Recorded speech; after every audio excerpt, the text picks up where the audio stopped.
Gunsmoke. Brought to you by L&M Filters. This is it. L&M is best. Stands out from all the rest.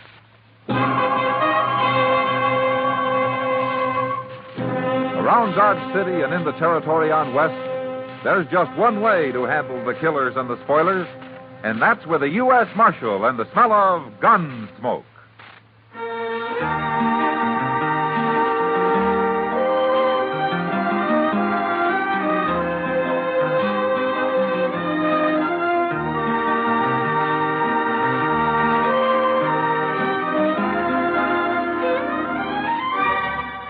Gunsmoke, starring William Conrad. The French drug story of the violence that moved west with young America. And the story of a man who moved with it. I'm that man. Matt Dillon, United States Marshal. The first man they look for and the last they want to meet. It's a chancy job, and it makes a man watchful. And a little lonely.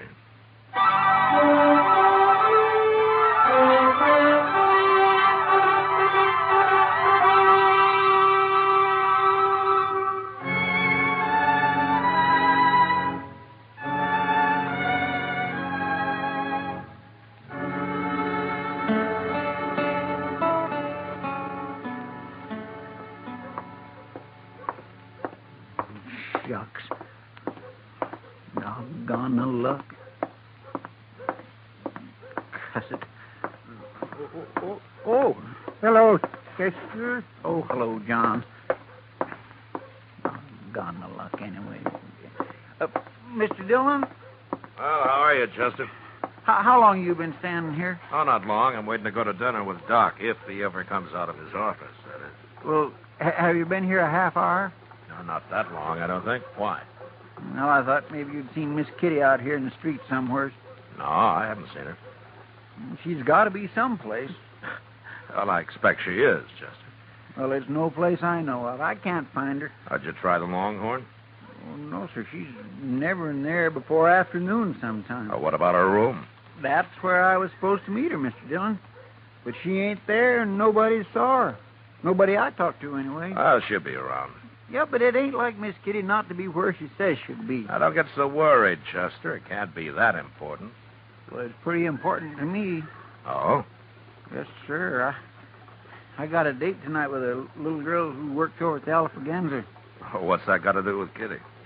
Well, my only pair of good pants got busted, Mr. Dillon, and Miss Kitty was patching them up for me. She told me to come pick them up today just before noon. No wonder you're worried. Is this a new girl that you got, Chester? Yes, sir. Well, she's new to me. Little southern gal with a mouthful of honey, Mr. Dillon. Honey, huh? Mm-hmm. Well, that makes good bait for old bears like you. Oh, Mr. Dillon, I ain't no bear. Not really. Hello, Matt. Chester. Yeah, hello, Doc. Doc, how are you? Oh, I hope I haven't kept you waiting too long, Matt. Well, that's okay, Doc. Now I won't have to worry if I'm the one that's late next time. Huh? I'm not the one that's late. Oh, you're not? No.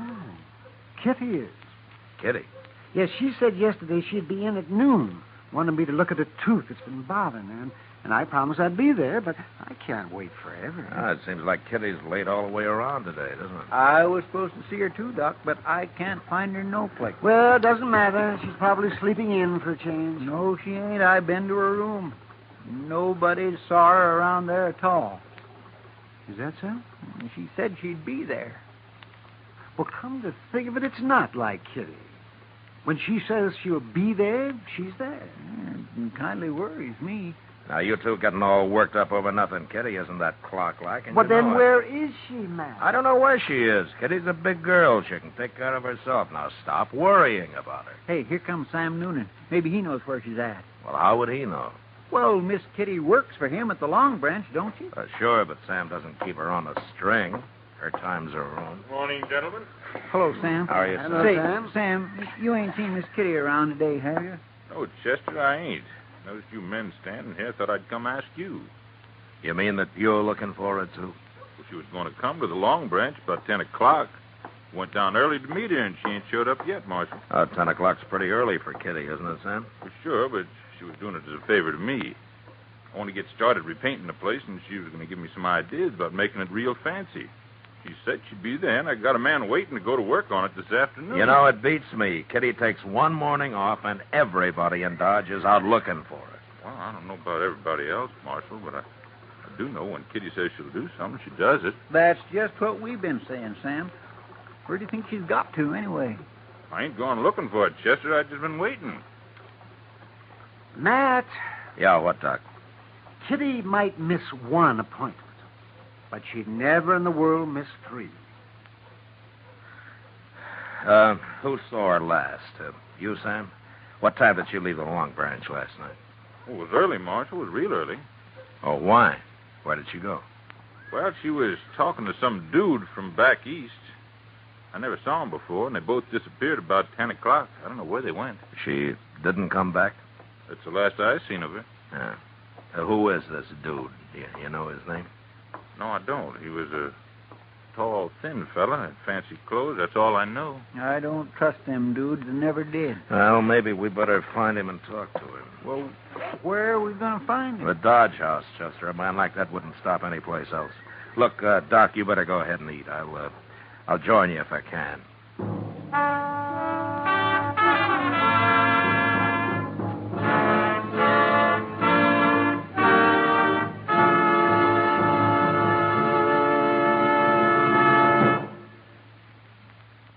We hope you're having a wonderful Christmas, that the holly and mistletoe look brighter than ever, that you're enjoying your gifts and the fun that goes with them. While you're relaxing with your holiday thoughts, I'd like to suggest one more touch that's perfect for times like this. Light up an L&M. If you're a filter tip smoker, L&M is best. Stands out from all the rest. Stands out for flavor, for effective filtration, for highest quality tobaccos. It adds up to the greatest pleasure in filter tip smoking. L&M's got everything. This is it, L&M filters, this is it. Light and mild. It's the best, L&M filters, highest quality filter tip. This is it. L&M filters with the miracle tip. King size or regular, L&M is best. Stands out from all the rest.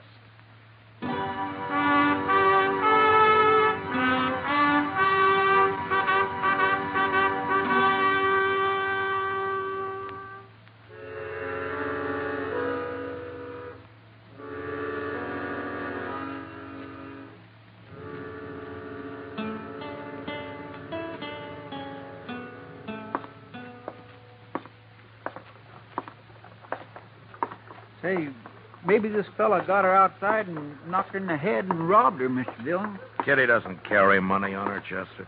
Well, she wears jewelry. She's also over 21 years old, and she's got enough sense not to let anybody knock her on the head.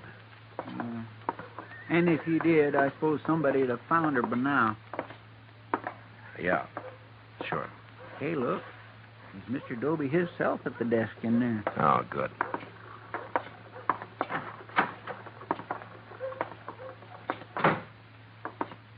Well, hello, Marshal. Chester. Hello, Mr. Doby. Are you, Dobie? Now, don't tell me the Dodge House has taken in another gunman. You're going to shoot the place up again. Well, it wouldn't happen so often if you'd make your guests check their guns, Dobie. Kind of people come in here to take the army to do that. That's a poor rule anyway. A man can always hide a gun. Or a knife. It's not that kind of a man I'm looking for this time, Dobie. It's an Easterner, some dude. What's his name? Well, I don't know his name, but he's tall and thin, and he's a sort of a fancy dresser. He's new to Dodge. Must be that fella Rackmill. Rackmill? He fits your description, but he sure didn't look like no troublemaker to me. What's he done? I don't know, Toby. I don't know. Maybe nothing. Is he in his room? No, he ain't. Funny thing, now you mention it. Clerk told me this morning that Rackmill didn't come in at all last night. You didn't? I didn't think nothing about it till now. Oh, you know how some fellas are. They get to playing cards or something. He ain't up to no good, Mr. Dillon. I just know he ain't. Toby, What do you know about him?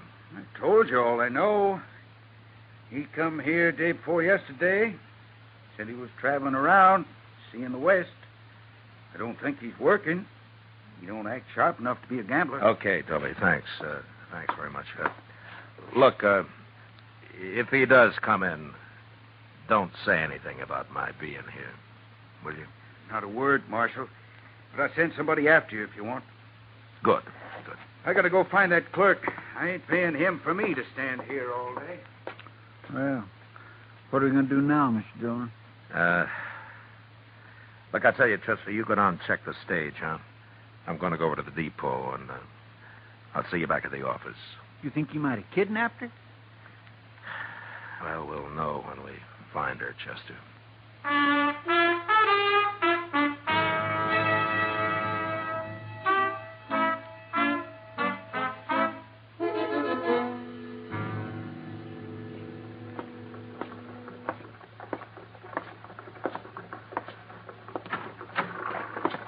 Did you find anything, Chester? Oh, hello, Doc. Oh, hello, Matt. Nobody ain't seen him at the stage office, Mr. Dillon. There's only one stage out today, and that left this morning, and they wasn't on it. Yeah, Matt, I didn't think there would be. What about the train? Did they leave on that?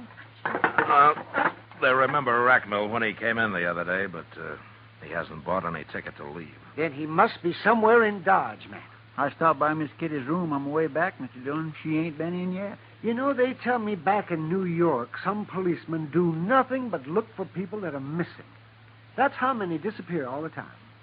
Do they find them, Doc? Sometimes, yes, of course. They always check the city morgue first.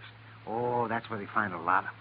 People that got killed, you mean? Mm-hmm. Well, some just fall down and die on the streets. Heart seizure, something like that kind of hits them. But, of course, a lot of them are victims of murder or killing of one kind of, fights and things like that. Yeah, it must happen a lot. They got so many people living there. It does, but it can happen anywhere, Chester. Only in New York, they're better organized to locate people that are missing and don't come home when they should. Always check the morgue first, huh? Yeah, that's the best place. It saves a lot of time and trouble. Hey, we ought to have a morgue here in Dodge. Oh, whatever. Oh, Jeff, we don't need one, but Dodge isn't big enough for a morgue. No, I guess it ain't. And besides, people don't come up missing here very often. Well, if you two well-wishers have got the morgue problem settled, I'd like to say something. Why, surely, Matt. Go ahead. If Kitty was in Dodge, we'd have heard from her by now. I'm presuming she's alive, of course, Doc, if that doesn't go too much against your theory. Oh, of course she is, man. Of course she's alive. I was telling Chester about things back east, that's all. And if she's left Dodge and she didn't go by stage or by train, then there's only one other way that she could have gone, isn't there? You mean she walked? That'd be about as likely as you walking somewhere, Chester. I don't know why I didn't think about it before. Let's go down to the stable.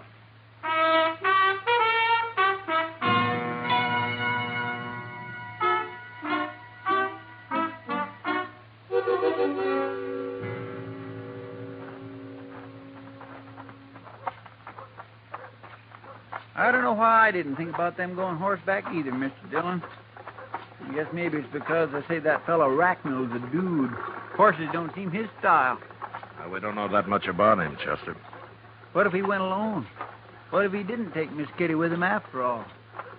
Well, he can go anywhere he wants to. Alone.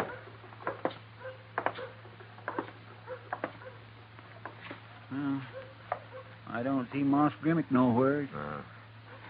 Hey, Moss. Moss Grimmick.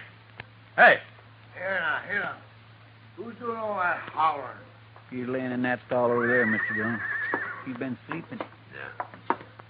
Oh, it's you, Marshal. Chester, you woke me up. I'm sorry to bother you, Moss, but I got to talk to you. Trouble, Marshal? Well, I don't know. But if there is, maybe you can help me. Always willing to help, Marshal. Tell me, have you rented out any horses lately, Moss? Last night or today? No, I haven't. Business has been mighty slow all week, Marshal. No, you haven't. You sure? Well, you mean saddle horses, don't you? Yeah, sure. I thought so. No man's gonna make a getaway in a buggy, is he? In a buggy? What, do you rent buggies? Not often, but I did last night. By golly, I'm glad you reminded me. He ain't brought it back yet. That fellow still got my buggy, Marshal. Who was it, Moss? Oh, some stranger I never saw him before. Was he an Easterner? He ain't from around here, not in them clothes. Did he, have anybody with him? Yeah, he had a girl. She waited outside for him. I didn't pay no attention to her. It was a good moon last night, and they was going for a little drive. But I want my horse and buggy back, Marshal. You think they went and stole it? Tell me, Moss, did he say where they were going? He said something about Indian Spring. Asked me how far it was. I told him 20 miles. He figured that was too far, but said maybe they'd drive down Parkway. What'll I do, Marshal? Oh, what time was it when they took the buggy? 10 o'clock, maybe? No, there's nothing down toward Indian Spring I know of, Mr. Dillon. There's hardly even any ranches down there. They must have run into trouble of some kind. Maybe that's it, Marshal. I'll tell you. I didn't bother to mention it since they wasn't going far, but one of the iron rims is off the left wheel on that buggy. Could be they hit a rock and the wheel busted. Yeah, maybe. But it doesn't take all night and half a day to walk 20 miles. But don't worry about your buggy, Moss. We'll find it.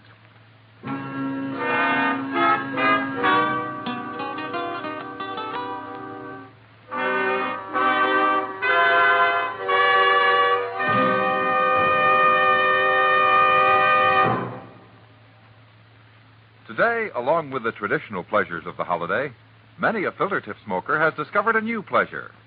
He's received his first carton of L&M's. If it happened to you, and you've started to smoke those L&M's, you know how they stand out from all the rest. You're enjoying the incomparable taste of highest quality tobaccos. Best flavor ever to come through a filter. You've discovered that no filter compares with L&M's pure, white, easy-drawing miracle tip. Yes, if someone gave you L&M's for Christmas, you've got the best, because L&M's got everything.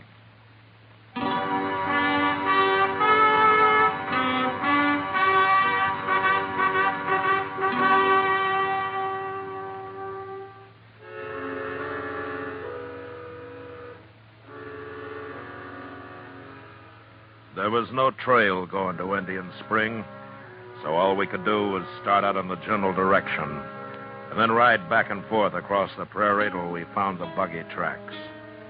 That took an hour, but from then on it was easy. We covered the first 10 miles fast, so fast that we almost missed where the buggy had stopped and a woman's footprints led away from it. We followed these for a mile or two, and then up ahead we suddenly saw puffs of smoke coming from a clump of box elder, Indian style. That must be Miss Kitty in there, Mr. Dillon. Yeah.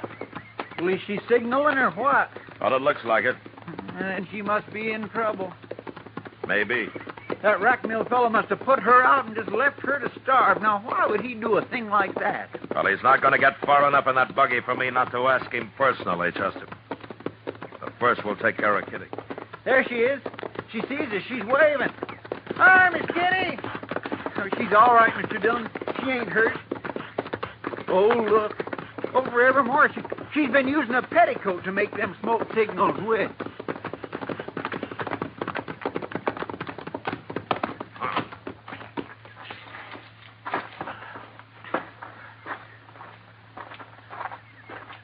See my smoke signal? How you found me? No, we tracked you, Miss Kitty. Sure is good to see you. What's the matter with your ankle, Kitty? Oh, well, I turned it. It's not that swollen. How'd you know? Well, I could tell by your tracks back there that you were favoring it. I never noticed that. Well, that's why I had to stop walking, Matt. I knew it'd get worse and I'd never make dodge on it. I figured I was better off here than out in the prairie where I couldn't even build a fire. Well, that was smart of you, Kitty. Look, you can ride on one of our horses back, and we'll go double, huh? In this skirt? Oh. Well, one of us can wait here with you while the other one goes and fetches a buggy, okay? No, if that'd take too long. I'll make it. I can ride side saddle if we don't go too fast. Okay. You must be hungry. Oh. You know, we didn't think to bring anything to eat. I'm starved. At least I've had water. There's a tiny little spring under that rock over there. Yeah. You're lucky you had matches, too. Oh, I wish I'd had a gun. It's alive with rabbits around here. Well, you could have trapped some if you'd stayed here long enough. I'll show you how someday. Thanks. But I hope I never need to know how. Oh, Chester. Mm-hmm. Well, you go get our hat and stuff and then throw some sand on that fire. All right, sir. And I'll have me a drink of water while I'm at it, too. Then we'll get started for Dodge, Kitty. Yeah, the sooner we get there, the sooner you can eat. Oh, a side of beef and a sack of potatoes would make a good start. And I come to think of it, I missed dinner myself. I'll join you. I'm sorry I'm so much trouble, Matt. Ah. As long as you're safe. You know, you had everybody worried. Me and Chester and Doc, Sam Noonan. I know. I've been thinking about it. Matt? Yeah. I turned up missing, so you scout around and finally tracked me down clear out here in the prairie and find me standing around on one foot in a bunch of little trees playing Indian. And you don't even ask me how I got here. I know how you got here. Well, sure, of course. With Jim Rackmill and that fool buggy. Part way, anyhow. But that's not what I mean, man. Well, if he'd been out to kidnap or murder you, I guess you'd have mentioned it before this, wouldn't you? Oh, so silly. I feel like a fool telling it. Well, go ahead, say it. It can't be that bad. Rackmill's an Easterner. He's never been out here before. And we got to talking, and he said he'd like to see the prairie in the moonlight. It was my idea. We rent a buggy and take a drive for an hour or so. Anything to get out of that smoky saloon for a while. So we did. And he tried to hold your hand. And you got mad. And you slapped him. And you jumped down and you started walking. How'd you know that? I know you, Kitty. You know, sometimes you've got a terrible temper. Well, I paid for it this time. Honest, Matt, that's all he did. Tried to hold my hand. I believe it. You know, but you'd have been smarter if you just slapped him and let it go at that. You could have ridden back to Dodge in style. Why'd I have to act like a schoolgirl, Matt? I don't know, Kitty. Some people grow up slow. But I'll tell you one thing. It's a lot better than growing up too fast. Well, thanks for that anyway, Matt. Hey, look out yonder, Mr. Dillon. Look what's coming. What? It's Rackmill in the buggy. I forgot all about him. Where in the world's he been all this time? Well, looks like we ain't going to have to run him down after all, don't it? Well, he didn't do anything, Chester. He tried to hold my hand. Well, he sure looks wild now. Now, listen, you two. You stay out of this. Leave Rackmill to me. I'll handle him. Come on, Chester. Let's ease up those saddles, huh? Yes, sir. Miss Kitty. Miss Kitty, are you all right? Am I all right? I've been going crazy trying to find you. It was dark, and you disappeared so fast, and then I finally saw the smoke a while ago. You did, huh? How'd you know that smoke wasn't Indian? Well, I didn't know. In fact, I thought it must be. I had to make sure, Miss Kitty. Well, dude, you're a pretty brave man, Mr. Rackmill. Oh, I knew it wasn't Indians as soon as I saw them. Have they been bothering you, Miss Kitty? What? Come on, Miss Kitty. Get in the buggy. Aren't you forgetting I got out of that buggy once? We'll talk about it later. Take my arm. Take it. Well, I'll say one thing, Mr. Rackmill. You're sure right about going crazy. Please, Miss Kitty. No. I like it here. I've been real comfortable. I'm going to stay. Learn how to trap rabbits. I may decide to live here, Mr. Rackmill. No, you don't understand. Miss Kitty, we're all alone, way out in the prairie. I don't like the looks of those men. I've got to get you out of here. You've got to get me out of here. You. Please be sensible before it's too late. It's already too late. Now, get in your buggy and go on back to Dodge, if you can find it. I can find it, all right. I promise you I can. Come, Miss Kitty. Which way is Dodge? What? Why, it's right back there. You're pointing towards Texas. Well, it doesn't matter. We'll find it. I won't leave you here, Miss Kitty. I don't care how mad you get. Oh, I'm getting mad again, It doesn't matter. I don't blame you for last night. I apologize. I shouldn't have tried to hold your hand. I just lost myself for a moment, that's all. It won't happen again.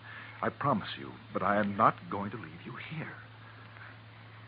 Oh, I'm sorry, Mr. Racknell. I've been unfair. I do have a bad temper, you know. Yes, I know. And you're right about those two. They are a pretty tough-looking pair, aren't they? They're coming back. As a matter of fact, they do look more like desperados than lawmen. Lawmen? Mr. Racknell, this is Marshal Dillon of Dodge City, Kansas. Marshal Dillon? And that's Chester Proudfoot. How do you do? How do you do? It's okay, Racknell. We're not after you. I didn't know that she knew you. I mean, I thought you were strangers. No, we're not strangers. In fact, we rode out here to find Kitty. I've been trying to find her, too. All night and all day, I've been driving round.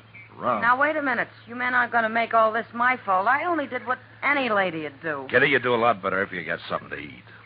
Eat? What are we standing around here for? Matt, will you and Chester ride along with us? Sure we will, Kitty. And Mr. Racknell, when we get to Dodge, maybe you'll have supper with us. That's very kind of you, Miss Kitty. Good. Now, if you'll hold my hand, you can help me into the buggy.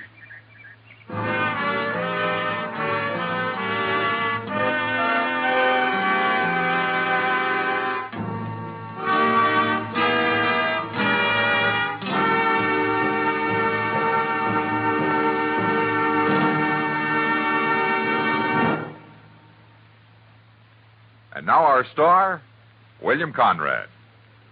Thank you, George. Speaking for all the folks who make and sell Chesterfields as well as L&M filters, Liggett & Myers Tobacco Company, there are 1,300,000 retail dealers and more than 6,000 wholesale distributors. I sincerely hope this is the merriest Christmas ever for you and those close to you.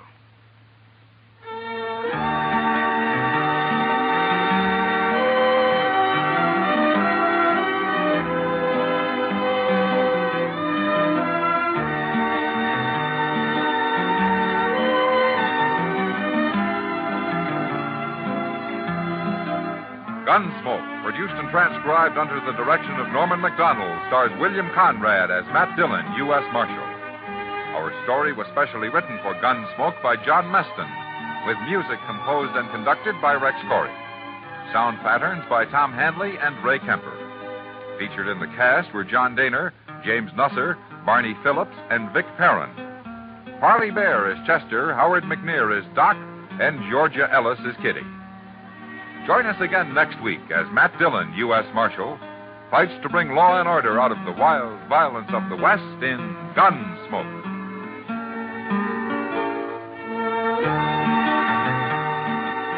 What keeps a family happy? You'll agree if you look at the happiest families you know that it takes more than Dad's paying the bills. Mostly, it's doing things together. A family outing, a backyard barbecue, or games together in the evening. These are the precious moments of family life, the shared moments. Going to worship each week is another of the good things in life for the family to share. Enrich the lives of your family. Worship together.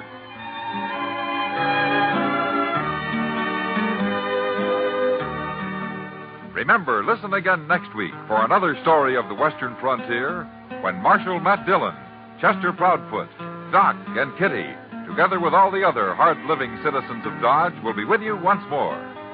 It's America growing west in the 1870s. It's drama. It's Gunsmoke.